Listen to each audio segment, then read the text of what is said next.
Hello, this video is going to be on Form 244. So there has been a lot of the use of this form in the last year and a half, and I would just like to explain it to you as best I can. If you decide to use this in your own listings or if you come across it through another agent. So, easiest way to describe Form 244 is just what it says at the top: seller's directions regarding properties/offers. Okay, so I'm going to run you through using it with a seller first, and then we will talk about if another agent has a 244. So first thing I will say is, personally, I am not a big fan of a 244. If you are going to use it, make sure you stick to it, because if you do take preemptive offers, then really there is absolutely 0 point in using a 244. I will say that it has its use, but if your goal is to get the seller more money, and just as an example, they get $50,000 over asking in the first 2 days of the listing, then I think that's still pretty solid. But at the end of the day, it is your discretion whether you choose to use this form or not. So we'll fill it out, and we'll go from there. So property address, we'll just say 1330 Jelena Boulevard, number 82, between seller, Mark Mains, and listing brokerage, The Realty Firm.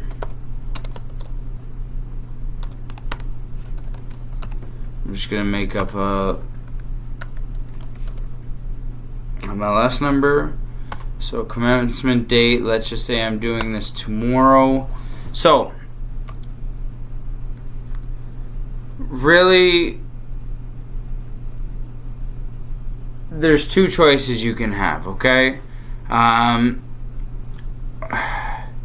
Number one, and what I believe this form should be used for, is simply no conveyance of any written signed offers prior to. So what that means is, we're going to list our property on Tuesday, and I am not going to look at any offers until Sunday at 6 p.m. Okay, so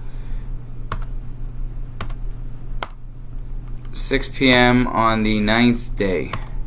Okay, so what that means is, if you as the agent receive an offer, and let's just say that I listed my house for $200,000, and you as an agent receive an offer for $300,000, it blows it out of the water, you still can't tell me as a seller. You are setting directions for them to not find out.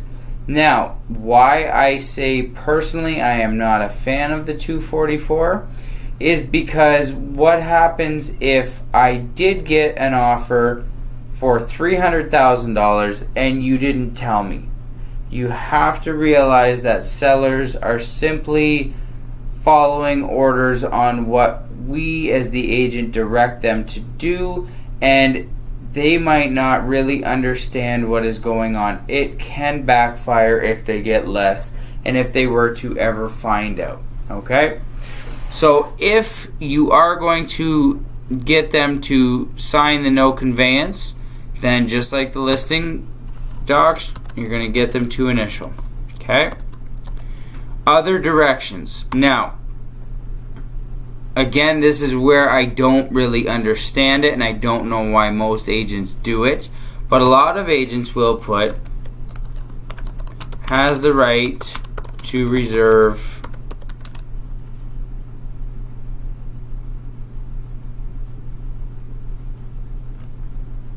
has the right to look at preemptive offers. Now here's my problem with this.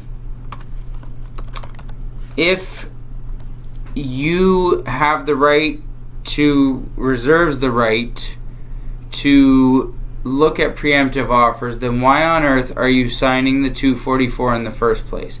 I personally believe that this contradicts this, and it really makes the form useless. A lot of agents will use this.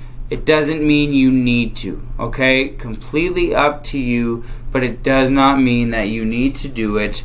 It is totally up to you.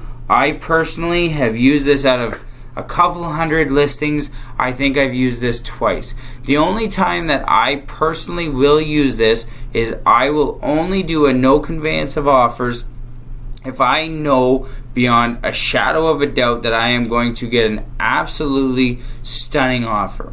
So actually, we are listing a property tomorrow. We're listing it at $225.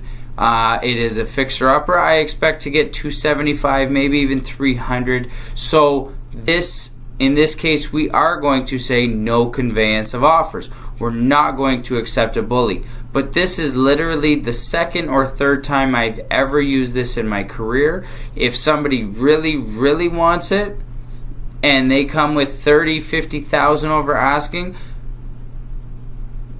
you should allow your sellers to know the offer is on the table. At the end of the day, we are here to guide them, but we are not here to screw them over. And I've seen it backfire. I know agents who have put in offers and then have gotten a sour taste in their mouth and said, fine, if you're not going to take this offer, I'm going to offer less on offer day.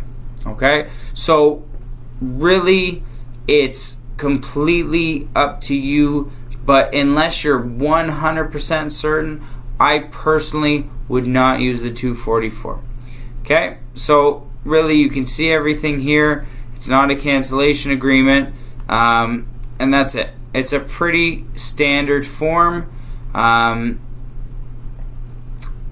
Again, I'm not a fan of it, but to each his own.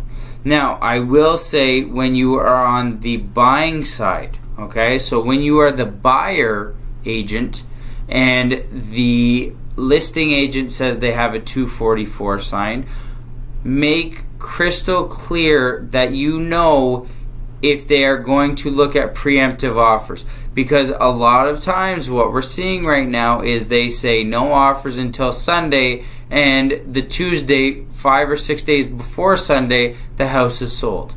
Okay, so make sure that you know whether or not they have a 244 signed, and even if they have a 244 signed, again, the biggest contradiction in my eyes, but if somebody does have a 244 signed, make sure it's simply a no conveyance, because if there is the right to look at preemptive offers, get your offer in there the day that you go to see it. Don't wait until Sunday and have another 4 agents putting in an offer with you. Get your offer in there. Your job and your responsibility is to take care of your clients, and that is all that should matter. I hope this video helps. See you in the next one.